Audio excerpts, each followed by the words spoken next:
Tak ada yang meragukan bila Husain bin Ali merupakan salah satu keturunan terbaik Rasulullah SAW. Sewaktu masih hidup, beliau sangat menyayangi cucunya tersebut. Bahkan nama Husain sendiri merupakan sebuah nama yang dipilihkan langsung olehnya, sekaligus melengkapi kehadiran cucu sebelumnya yang bernama Hasan bin Ali. Bersama Hasan, Husain tumbuh menjadi anak yang pintar, cerdas, soleh, taat dan berakhlak. Seperti pepatah buah jatuh tak jauh dari pohonnya, Hasan dan Husain sangat mewarisi sifat dan perilaku kakeknya. Hingga saat dewasa pun, keduanya senantiasa memperlihatkan cerminan akhlak sang baginda. Tak heran bila pada masa selanjutnya, Hasan dan Husain sama-sama menjadi pelopor umat Islam. Walaupun endingnya, kakak beradik ini juga mengalami nasib yang sama-sama memilukan. Sebagaimana dicatat dalam sejarah, Hasan dan Husain mati karena terbunuh. Bedanya, Hasan mati setelah dirinya diracun. Adapun Husain tewas setelah dibantai hingga lehernya terputus. Meski sama-sama terbunuh, namun kematian Husain jelas jauh lebih menggemparkan. Sebab kematian yang dialami Husain disertai pembantaian sejumlah manusia yang tergolong bagian dari keluarga Nabi Muhammad SAW. Dalam kitab Al-Bidayah wa Nihayah, Ibnu Katsir menceritakan detik-detik terjadinya proses pembunuhan Husain. Saat itu, tepat pada hari ke-10 bulan Muharram, tahun 61 Hijriah. Selepas sholat subuh, Husain bergegas keluar dari tenda, lalu menaiki keduanya. Lalu ia menatap ribuan pasukan gubernur Kufah yang dipimpin Syekh bin Zil Jauzan telah mengepung dirinya beserta pengikutnya. Dalam momen tersebut, Husain sempat menyampaikan pesan pidatonya. Lihat nasabku, pandangilah siapa aku ini. Lantas lihatlah siapa diri kalian. Perhatikan apakah halal bagi kalian untuk membunuhku dan mencederai kehormatanku. Bukankah aku ini putra dari anak perempuan nabimu? Bukankah aku ini anak dari Wasyi dan keponakan Nabi yang pertama kali beriman kepada ajaran nabimu? Bukankah Hamzah, pemuka para syuhada, adalah pamanku? Bukankah Ja'far yang akan terbang dengan 2 sayap di surga itu pamanku? Tidakkah kalian mendengar kalimat yang tersebar di antara kalian bahwa Rasulullah berkata tentang saudaraku dan aku? Keduanya adalah pemuka dari pemuda ahli surga. Jika kalian percaya dengan apa yang aku sampaikan, dan sungguh itu benar, aku tak pernah berdusta.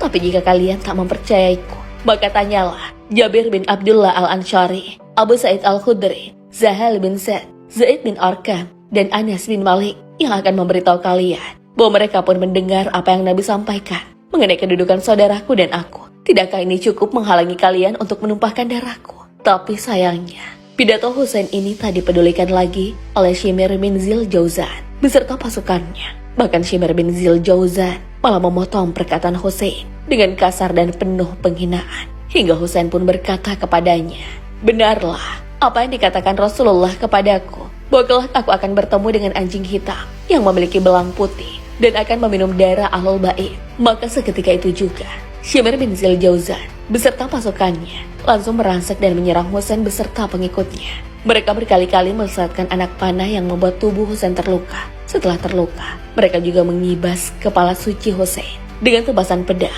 hingga membuat jubah yang dikenakan Husain seketika itu basah karena dibanjiri darah. Husain yang mengalami luka parah kemudian berlari ke arah sungai karena kehausan. Namun Shimir bin Zil Jauzan tak memberinya kesempatan. Shimir bin Zil Jauzan malah justru memerintahkan pasukannya untuk terus menyerbu Husain. Maka dalam keadaan lemas dan tak berdaya, Husain akhirnya pasrah. Singkat cerita, Husain pun tewas dengan kepala terpenggal. Ibnu Katsir menyebutkan, jika membunuh Husain dengan tombak, yakni Sinan bin Anas bin Amr Nakhai, ia juga yang menggorok leher dan menyerahkan kepala Husain kepada Qauli bin Yazid al-Ashbahi. Sementara, berkaitan dengan kondisi jasad Husain, ada riwayat yang mengatakan bahwa terdapat 33 tancapan belati di tubuhnya dengan leher yang sudah terputus. Maka jelas tak bisa dibayangkan betapa dahsyatnya peristiwa pembantaian tersebut. Bila 72 orang harus diperhadapkan dengan 4.000 pasukan siap tempur, maka bagaimana mungkin Husain dan pasukannya tak luluh lantah jika harus melawan jumlah pasukannya yang 55 kali lebih banyak dari total keseluruhan pengikutnya. Selain kata jahanam, barangkali tak ada kata yang tepat untuk menggambarkan betapa bedanya perbuatan orang-orang yang telah menghabisi nyawa Husain bin Ali beserta pengikutnya, baik kepada mereka yang secara langsung terlibat atas pembunuhan tersebut, maupun para pembesar yang turut merencanakan skenario di belakang layar, tak terkecuali Ubaidillah bin Ziyad yang merupakan pemilik kekuasaan tertinggi pada masa kekhalifahan Yazid bin Muawiyah untuk wilayah Kufah di Irak. hanya karena alasan kekuasaan. Mereka sampai tega memperlakukan cucu Rasulullah seperti itu. Padahal mereka adalah umat yang mengakui kebenaran ucapan serta perbuatan Nabi Muhammad SAW.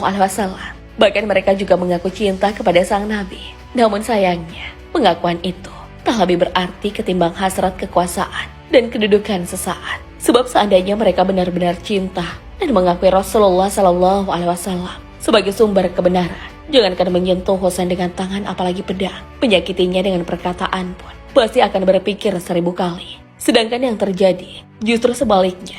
Bahkan perlakuan mereka yang jauh lebih buruk dari orang-orang kafir yang memerangi umat Islam. Tapi yang namanya kezaliman, cepat atau lambat, pasti ada balasannya. Apalagi yang terzalimi adalah keluarga dekat Rasulullah. Jelas akan mengundang kemarahan Allah. Tak heran bila dalam tempo waktu yang singkat, Allah langsung menurunkan azabnya kepada mereka yang terlibat dalam pembunuhan Husain.